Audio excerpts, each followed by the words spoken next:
안녕하세요. 주식맘사TV입니다. 8월 마지막 주 주말 아침입니다. 다들 잘 보내고 계신가요? 자, 8월 27일 금요일 종목 리뷰 및 다음 주 관심 종목에 대해서 말씀드리겠습니다. 영상 보시기 전에 좋아요, 구독, 알림 버튼 부탁드립니다.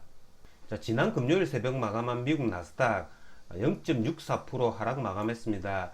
나스닥이 잭슨홀 미팅을 앞두고 조금 쉬어가는 모습을 보였습니다.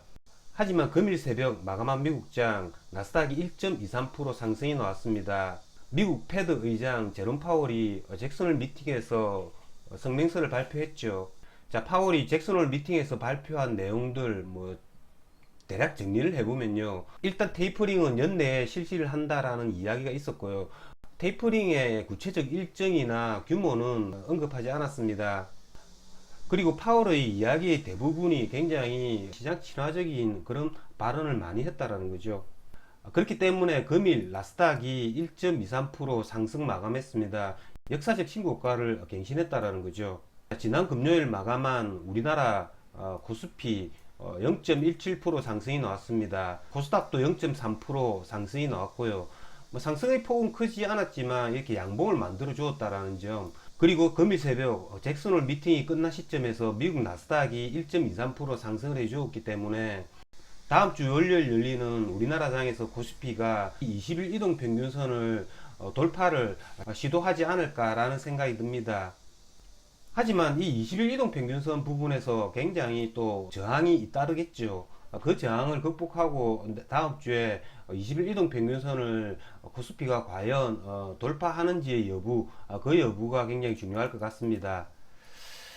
그러면 종목 하나하나 보시면서 말씀드리겠습니다. 자, 첫 번째 종목은 카카오뱅크입니다. 자, 카카오뱅크 같은 경우에는 지난주 월요일 날 MSCI 지수에 편입이 되었죠. 자, 지난주 외국인의 수급을 보시면 일주일 동안 외국인의 순매수 물량은 거의 없습니다. 편입 이전에 이 외국인들이 꾸준히 매수 했던 것에 비하면 MSCI 지수가 편입된 이후에는 그 바스켓에 일정한 물량을 담았기 때문에 이제는 더 이상 외국인이 그다지 크게 순매수를 하지 않았다라는 거죠. 하지만 이 연기금이 꾸준히 매수를 하고 있습니다. 이 연기금이 꾸준히 매수를 하고 있는 건 코스피 200 편입 그런 효과 때문이죠. 다음 주에 이 카카오뱅크와 크랩톤이 코스피 200 편입에 대한 여부가 발표가 난다고 합니다. 거의 확정적으로 카카오뱅크와 크랩톤은 코스피 200에 편입이 될 것 같습니다. 그렇기 때문에 카카오뱅크 같은 경우에는 지금 저점을 지금 다지는 구간이라고 할 수 있겠죠. 다음 주에 유의해야 될 부분이요. 카카오뱅크가 상장된 날이 8월 6일이죠. 그렇기 때문에 9월 6일 날 한 달짜리 보호 예수 물량이 출회가 됩니다. 9월 6일이라고 하면 다음 주 월요일이라고 할 수 있죠. 한 달짜리 기간 보호 예수 물량이 310만 주 정도가 됩니다. 물론 다음 주 초에 이 저점을 확인하고 기술적 반등을 해줄 수 있습니다. 하지만 다음 주 목요일이나 금요일쯤 가면 이 기간의 보호 예수 확약 물량에 대한 우려감 때문에 주가가 또 하락을 할 수도 있다라는 거죠. 그런 점을 생각해 가면서 다음 주에는 카카오뱅크를 거래를 해야 될 것 같습니다. 자, 다음은 SK바이오사이언스입니다.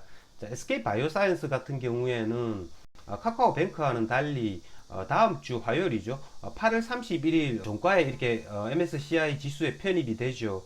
이번 주를 이렇게 복귀해 본다면 SK바이오사이언스도 이 외국인이 꾸준히 이번 주에 매수를 했다라는 겁니다. 지난주 금요일 날 이렇게 투자 경고 종목으로 지정이 되었죠. 지금 현재 투자 경고 종목으로 지정되고 나서 6거래일째입니다. 그렇기 때문에 다음 주 금요일쯤에는 이 투자 경고 종목도 해제가 되죠.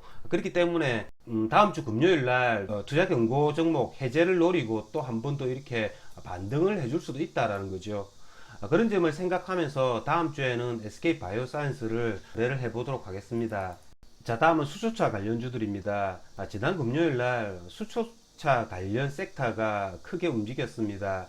자, 이렇게 수소차 관련 섹터가 크게 움직였던 까닭은 다음 주 수요일이죠.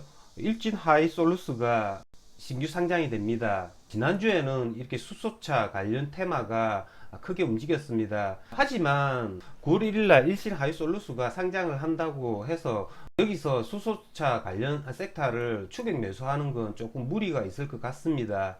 보통 이렇게 어떤 종목이 신규 상장돼 가지고 그 전에 이 테마가 상승을 했다면 신규 상장되는 날 하루 이틀 전에 이렇게 또 애들이 가격 조정을 받는다라는 거죠. 그러니까 이번 주 월요일 날 우리나라 주가가 최저가였습니다. 그때 이 IPO 일정을 살펴가지고 미리 이 수소차 관련주들을 조금 홀딩을 했으면 좋은 결과가 나오지 않았을까 하는 그 아쉬움이 조금 앞설 뿐입니다. 자, 그러면 9월 1일 날 상장되는 일진 하이솔루스에 대해서 잠깐 한번 살펴보도록 하겠습니다. 사업의 내용을 보시면 현대자동차 수소차에 탑재되는 수소 용기를 독점 공급 중이다. 그러니까 수소차 관련주라고 할 수 있죠. 청약 및 배정 현황을 보시면요. 여기에서 중요한 게 기간의 의무 보호 확약 현황이죠. 기간이 배정받은 720만 주 중에서 78% 정도가 보호 확약으로 묶였다라는 거죠. 그러니까 22%인 160만 주 정도만이 상장되는 날 기간의 물량이 출회될 수 있다는 거죠. 기간이 출회될 수 있는 물량이 굉장히 작다라는 겁니다. 그렇기 때문에 일신 하이솔루스 같은 경우에는 9월 1일 날 상장이 되면 주가가 굉장히 높게 형성될 가능성이 많습니다. 이 수소차 관련주들 수요일 날 일질 하이솔루스가 상장이 되기 때문에 일단 지난주에 굉장히 많이 상승을 해 주었기 때문에 다음 주에는 수요일까지 일신 하이솔루스가 상장될 때까지 한번 이렇게 기다려 봐야 할 것 같습니다. 그 뒤에 얘네들이 시장에서 수소 관련 호재성 다른 기사나 내용들이 뜬다면 여기서 다시 재랠리를 할 수는 있겠죠. 하지만 종목이 신규 상장되면 그 신규 상장되기 하루 이틀 전부터는 주가가 가격 조정을 받는 경우가 제법 많습니다. 자, 다음은 정치 테마주 홍준표 관련주입니다. 자, 홍준표 관련주 지난주에 굉장히 크게 상승을 많이 해주었습니다. 자, 경남스틸 같은 경우에는 지금 현재 단기 과열 완화 장치에 묶여 있죠. 이 단기 과열 완화 장치에 묶여서 3일 동안 이렇게 30분간 거래가 됐음에도 불구하고 얘네가 가격을 계속 이렇게 상승을 시켰다라는 거죠. 그리고 한국선제 같은 경우에도 지난 금요일 날 크게 상승을 해주었죠. 장중한 때 상한가까지 갔다가 25% 정도 상승을 해주었습니다. 국민의힘의 경선 일정을 보시면 9월 15일에 1차 컷오프가 있죠. 지금 현재 12명이지만 9월 15일에 8명으로 압축이 되고요. 10월 8일에 2차 컷오프가 있습니다. 4명으로 압축이 된다고 하죠. 그러면 9월 중순쯤에 1차 컷오프가 되기 때문에 1차 컷오프 이후에는 바로 8명이서 경선 토론회가 열린다라는 거죠. 그 토론회에서 지금 현재 국민의힘 지지율 1인 윤석열 같은 경우에는요, 경선 토론 이런 게 있으면 굉장히 약점이 많이 노출될 수가 있습니다. 그러면 지지율이 점점 빠질 수가 있겠죠. 그렇기 때문에 홍준표 같은 경우에는 9월에도 이렇게 지지율이 계속 상승할 가능성이 많다라는 거죠. 그렇기 때문에 이런 홍준표 관련주들 같은 경우에는 다음 주에라도 좀 조정 과정을 거치고 다시 재상승할 수 있다라는 거죠. 이전에 한참 이 최재형 관련주들이 굉장히 크게 상승한 적이 있습니다.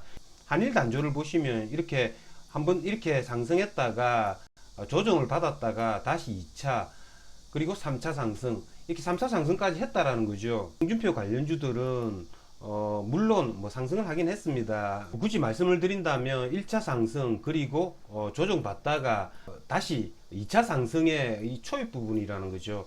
그렇기 때문에 다음 주에도 이 홍준표 관련주들은 조정을 받을 시에는 충분히 매수가 가능하지 않을까라는 생각이 듭니다. 자, 다음 2차전지 관련주들입니다.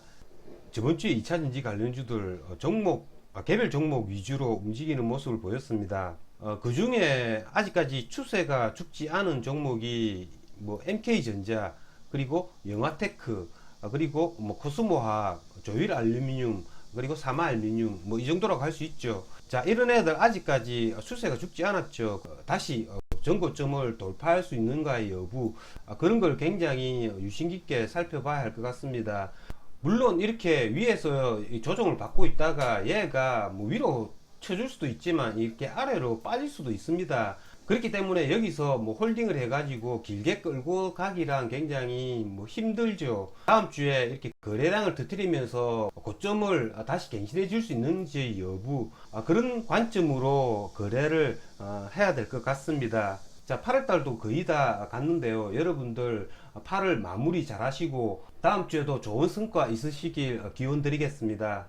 이상으로 주식마법사TV를 마치겠습니다. 제 영상이 도움이 되셨다면 좋아요, 구독, 알림 버튼 부탁드립니다. 끝까지 시청하신 분들에게는 보유 종목이 급등할 수 있게끔 마법을 걸어드리겠습니다. 윙가르디움 레비오사. 감사합니다.